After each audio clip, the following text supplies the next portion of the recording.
ભાવનગર શહેરના ભરતનગર વિસ્તારમાં આતંક મચાવનારા 4 ઇસમોનો પોલીસે વરઘોડો કાઢ્યો।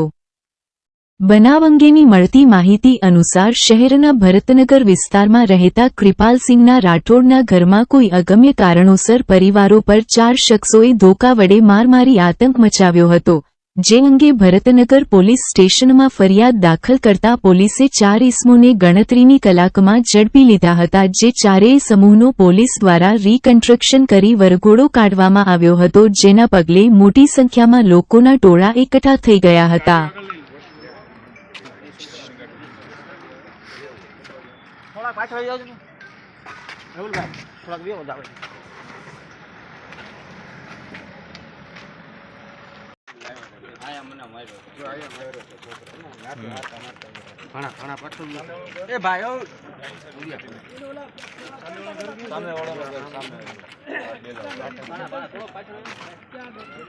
कॉफी